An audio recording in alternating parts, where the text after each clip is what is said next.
No, vamos a tratar de enfocarnos y lo que vamos a revisar en estos 15 minutos va a ser principalmente la prevención y la predicción, pero vamos a contarles dos palabras acerca del impacto actual que tiene preeclampsia en Chile, por lo menos. Y estas son las cifras chilenas y probablemente la asociación con restricción y parto prematuro respecto de la mortalidad perinatal y también en mortalidad materna es la principal situación. En mortalidad materna tenemos 18 por 100.000, no se ha modificado nada los últimos 10 años y probablemente la única variable que nos interesa es el cambio de frecuencia de la importancia de preeclampsia. Esta gráfica lo que muestra es qué es lo que ha ocurrido en los últimos 20 años y cuáles son los problemas remanentes, pero hipoxia intrauterina, restricción del crecimiento intrauterino junto con prematuridad son las principales causas seguidas de malformaciones. Desde el punto de vista materno, estas son del año 2000 al 2009, nuestros números en cuanto a mortalidad materna, y ustedes ven que los trastornos hipertensivos eran la primera causa hasta aproximadamente el año 2004-2005, donde la primera causa de muertes maternas deja de ser las enfermedades hipertensivas y son otras afecciones obstétricas no especificadas o son en las enfermedades concurrentes de la madre y corresponde a enfermedades crónicas que se complejizan durante el embarazo y también a tromboembolismos pulmonares, accidentes vasculares encefálicos. Esas son nuestras primeras causas de muerte materna, lo que obligó a cambios de estrategia tanto en la formación como en la prevención. Bueno, en cómo, entrando de lleno al tema, ¿cómo identificamos a población de riesgo? Y la verdad que esta respuesta fue dada en un papel bastante importante hace algunos años atrás y se hizo este estudio sistemático de los estudios controlados para ver cuáles eran las variables asociadas a preeclampsia y la principal tabla con muchos miles de pacientes es esta, que siempre son complejas, pero la verdad que lo que uno debe fijarse es en esto. ¿Cuáles son aquellas que tienen un riesgo relativo mayor de 5? Y los síndromes antifosfolípidos, la diabetes preexistente y la historia de preeclampsia, todas tienen un riesgo que va de 5 hacia arriba para la presentación de una preeclampsia. Algunas que tienen un riesgo intermedio, donde están variadas las que ustedes conocen, un índice de masa corporal elevado, presiones elevadas y embarazos múltiples, al igual que la nulliparidad, representan también un riesgo moderado y el resto tienen, si bien tienen un incremento de riesgo significativo, desde el punto de vista clínico no representan una variable muy importante. ¿De qué manera entonces organizamos los cuidados para hacer esta identificación de riesgo y prevención? En examen de 11-14 semanas, en examen de 22-24 semanas y luego hacemos un manejo de la preeclampsia. Vamos a ver entonces en 11-14 y 22-24 qué cosas hacemos. Desde el punto de vista de la fisiopatología, Liliana les va a hablar en más detalle. El profesor Redman dijo hace algunos años, y esta es la historia que se ha venido acuñando, es que normalmente lo que ocurre, desde el punto de vista del embarazo normal, las células trofoblásticas se disfrazan de células endoteliales y en esta disfraz barren con la capa muscular y elástica interna de las arterias espirales y lo que permite un incremento de flujo muy importante de 70 a 700 ml minuto y desde el punto de vista histopatológico, vasos de gran diámetro sin capa muscular y elástica. En la placentación anormal, este fenómeno de barrer con la capa muscular y elástica no se produce adecuadamente, hay un menor flujo al espacio intervelloso, esta capa elástica y muscular permanece, lo que hace que el diámetro disminuya en esta zona, la cantidad de oxígeno en la unidad de tiempo es menor, se daña el endotelio, al dañarse el endotelio se expone su endotelio, endotelina 1 como una de las principales variables, hay exposición de colágeno, agregación plaquetaria, liberación de ADP y al dañarse también el endotelio se produce disminución de óxido nítrico y prostaciclina, entre otras, y se produce más agregación plaquetaria, fenómeno que se llama aterosis desde el punto de vista histopatológico. Tenemos arterias de pequeño diámetro con capa muscular y elástica capaz de responder al fármaco con vasoactivo. Algunas sustancias que producen inadecuadamente o están circulando en cantidades anormales, de las que se han estudiado, las más importantes, la dimetilarginina asimétrica, que lo que hace es disminuir la síntesis de óxido nítrico, y también el factor soluble, la tirosina 1, que básicamente lo que hace es ligar factores de crecimiento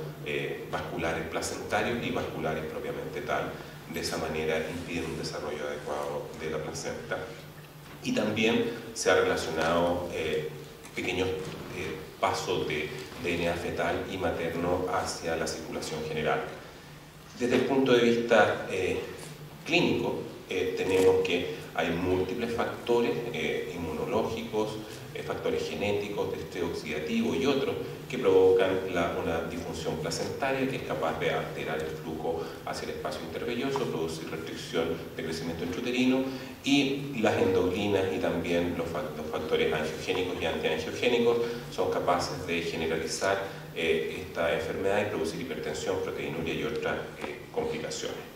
De esta manera entonces tendríamos una enfermedad que tiene como mecanismo principal a través de factores angiogénicos y antiangiogénicos una disfunción endotelial que produce un fenómeno de aterosis desde el punto de vista histopatológico y que nosotros podemos reconocer clínicamente a través de velocimetría Doppler de arteria uterina. Y la aparición clínica de la enfermedad estaría explicado por el paso de esta aterosis o desde DNA materno y fetal desde la placenta. El paso de estas micropartículas hacia la circulación explicaría la proteinuria en los riñones, las alteraciones de gel en el hígado, y en el sistema nervioso central la alteración de la permeabilidad vascular explicaría la más severa complicación de estas enfermedades, que probablemente es la eclampsia. Desde la perspectiva clínica entonces, placenta normal, velocimetría Doppler normal de arteria uterina, placenta anormal, velocimetría Doppler anormal de arteria uterina. ¿Cuánto rinde esta estrategia? Y nosotros tenemos aquí los resultados de lo que hicimos hace algunos años, y básicamente la sensibilidad para el diagnóstico de preeclampsia cualquiera es pobre, alrededor del 36%, pero cuando hablamos de preeclampsias que requieren interrupción antes de las 34 semanas, la sensibilidad es alrededor de un 85%. Este papel, que fue financiado con fondos concursables, lo hicimos hace algunos años con Mauro Parra, y en 1.500 pacientes, ocupando la estrategia que les dijimos, 11, 14, 22, 25, tomamos muestras de sangre a las pacientes, medimos velocimetría Doppler y variables que tenían que ver con estrés oxidativo, disfunción endotelial y factores angiogénicos y antiangiogénicos, principalmente split y placental growth factor.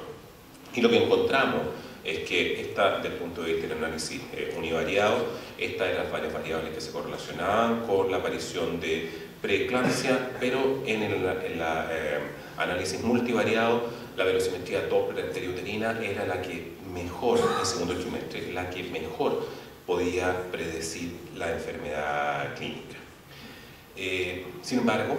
probablemente por número, no teníamos el mejor modelo, y les voy a mostrar lo que ha hecho principalmente el grupo de Fetal Medicine Foundation, donde lo primero es que si uno se va a basar solo en las variables clínicas, el rendimiento para predecir enfermedad no va a superar alrededor de un 30%. Y lo otro que resaltamos es que la importancia de ver qué preeclampsia vamos a diagnosticar. Y probablemente la preeclampsia que más interese es aquella que mata o que da secuelas, y son las preeclampsias de edad gestacional precoz. Esas son las que matan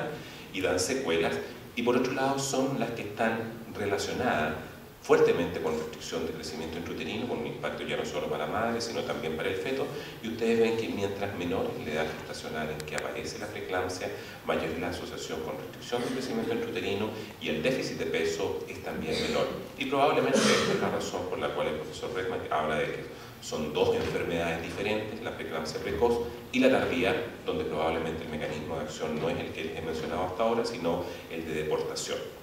La preeclampsia precoz es la que tiene la arteriopatía, la que tiene las alteraciones morfológicas, y también la que está relacionada con muerte y con enfermedades cardiovasculares, y también con el desarrollo futuro de hipertensión. ¿Cuánto es el rendimiento entonces de velocimetría Doppler de arteria uterina en 22 a 24 semanas en manos de la Fundación de Medicina Fetal? La sensibilidad para predecir en el examen de 22 a 24 semanas que tiene la velocimetría Doppler de arteria uterina es un 85% para las preeclampsias severas, que son las que requieren interrupción antes de las 34 semanas. Pero la estrategia los últimos años ha sido movernos desde las 22-24 semanas, 11 a 14 semanas, y les presento ahora la información disponible para esta estrategia. Y la estrategia ha sido variables de la historia, variables bioquímicas y velocimetría Doppler. Estas son todas las cosas que se han estudiado, la verdad que son muchas más, pero son las que más significativamente han tenido mayor impacto, pero son estas las principales, placenta growth factor y PAPEI, las que han tenido más impacto clínico. Y básicamente lo que muestro en esta gráfica de Fetal Medicine Foundation es que si ustedes estudian a un 5% de falsos positivos, la historia rinde un 30% como capacidad de predicción. Se agregan velocimetría Doppler arterial-uterina con un 60%, y se agregan todas las variables, la posibilidad de predecir una preeclampsia severa en el examen de 11 a 14 semanas cercana al 90%. En nuestras manos, en Chile, combinando varios factores, si ustedes toman en cuenta la arteria uterina, el índice de masa corporal, más la historia, la posibilidad de predecir en el examen de 11 a 14 semanas la preeclampsia es cercana a un 70%, no llegamos al 90% descrito previamente. Tan fuerte ha sido el impacto que el profesor Nicolaides ha dado a esto, y esto se lo voy a mostrar solamente, es que él ha propuesto el examen de 11 a 14 semanas como la pirámide invertida y basar toda la determinación de riesgo en 12 semanas, y si esto está normal, saltarnos a las 20, de las 20 a las 37 semanas. Nosotros pensamos que esto es un examen importante,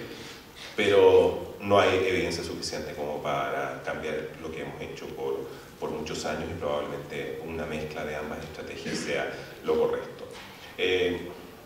Comunicó el grupo de Fetal Medicine Foundation una actualización de los datos, y ustedes ven que la historia con los antecedentes maternos para la preeclampsia precoz identifica un tercio,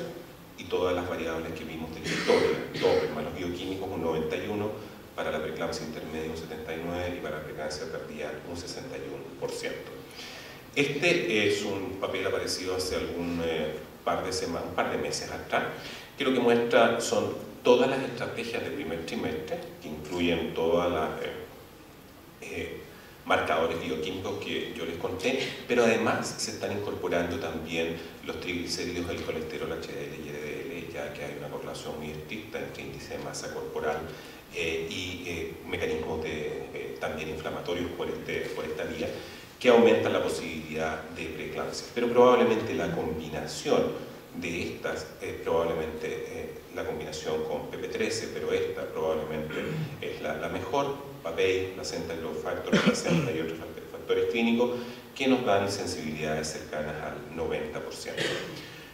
Pero para que vean ustedes que hay mucha gente estudiando el tema, este es un papel aparecido en la revista Verde en junio del 2012, donde se estudiaron los 7 mismas variables bioquímicas en una estrategia americana, en la red perinatal del Instituto Nacional de Salud, de NIH. Ustedes ven que está ahí la Catherine Spock, Brian Mercer, Leslie Meyer, James Robert, Howard, etc. Y lo que mostraron es que las variables de la historia y también de las variables bioquímicas, muchas de ellas tienen una estrecha correlación con la predicción de preeclampsia. Sin embargo, en el modelo clínico, lo que ustedes ven que la curva receptor-operador lo que tiene es un área bajo la curva de 0,73, y el punto de inflexión se produce en sensibilidades de apenas un 50% con una especificidad de un 80%, para que vean ustedes que estas cifras que aparecen de repente en primeros papeles como espectaculares, llevados a la arena clínica y tratando de difundirlos mundialmente, funcionan, pero no tan espectacularmente, y esto está bastante cercano a lo que hemos obtenido nosotros en Chile. En segundo trimestre, y de esto no nos vamos a extender, probablemente las estrategias de arteria uterina más algunos de los marcadores bioquímicos, vean ustedes cómo llegan a sensibilidades muy altas. ¿Cuál es el problema de hacer predicción en el segundo trimestre? Que hacemos predicción de enfermedades y hacemos estrategias aplicables a la población general, donde probablemente la velocimetría Doppler de arteria uterina es la que atraviesa transversalmente a todos los estudios, lo que buscamos es identificar a aquellas pacientes que han tenido una placentación normal o anormal. Si velocimetría Doppler de arterias uterinas en primero o segundo trimestre nos dice que la placentación es normal, sabemos que esta población es de bajo riesgo y la posibilidad de que haga alguna enfermedad severa es, la verdad, muy baja y van a control habitual. Pero el esfuerzo está enfocado en este grupo poblacional, en que en 11-14 semanas o entre 22 y 24 semanas tiene un riesgo elevado. Lo que hacemos en primer trimestre es que juntamos las variables clínicas, bioquímicas y de velocimetría Doppler, y el resultado está expresado no por normal o anormal, sino que el resultado final está expresado cuál es la probabilidad de tener una preeclampsia severa, una preeclampsia, cualquier preeclampsia o cualquier hipertensión. En este minuto estamos ensayando una estrategia de prevención que es óxido nítrico, donantes de óxido nítrico, en aquellas pacientes que tienen una posibilidad mayor del 3% de hacer una preeclampsia severa. Bueno, este grupo que tiene una probabilidad elevada es de alto riesgo. Identificamos población de alto riesgo, y son solo 2 diapositivas más, para hacer prevención o para hacer diagnóstico precoz y manejo, de lo cual hablamos anoche. Para hacer prevención, la historia aquí es larga y corta. Larga porque se han ensayado muchísimos estudios, ustedes ven aspirina, vitaminas, etc. Y voy a ir solamente a los estudios que han tenido resultados positivos. Aspirina probablemente desde los primeros papeles del año 95, 85 de Bufield, muestra que tiene alguna utilidad, pero el metaanálisis con 39 estudios muestra un discreto 15% de reducción de preeclampsia. Nosotros participamos de este estudio, donde en un estudio cerca de 20.000 pacientes, 500 fueron randomizadas aspirina versus placebo, seleccionadas por Doppler de arterias uterinas,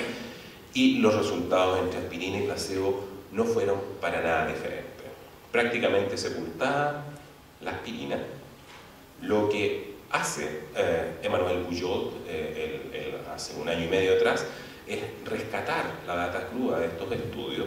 y ver qué es lo que ocurrió en aquellas pacientes seleccionadas de alto riesgo de arterias de tener preeclampsia y que se les dio aspirina antes de las 16 semanas.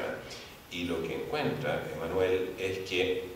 la posibilidad de hacer una preeclampsia disminuye a la mitad.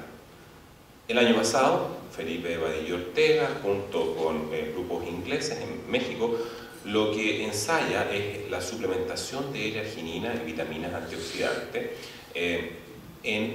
Son estas barras como de cereales que se da a los pacientes con riesgo cardiovascular, se le dio a embarazada versus placebo,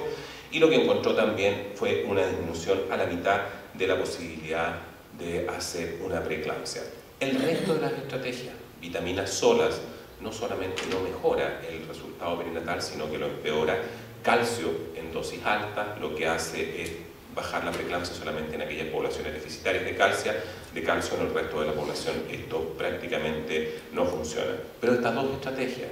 que aún no pasan, hay muchos ensayos clínicos randomizados corriendo en este minuto, son probablemente una de las primeras luces que hemos visto para disminuir la aparición de esta enfermedad. Muy brevemente entonces, esta sí es la última, preeclampsia es una de las principales causas de muertes perinatales. La asociación de variables clínicas con variables bioquímicas y biofísicas como el Doppler permite predecir en un porcentaje importante de la población de bajo riesgo o población general las preeclampsias. Las que más interesa identificar son las precoces, el rendimiento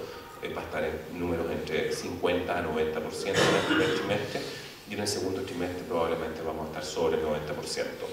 Sin embargo, la idea es movernos hacia el primer trimestre, de modo que estas nuevas estrategias,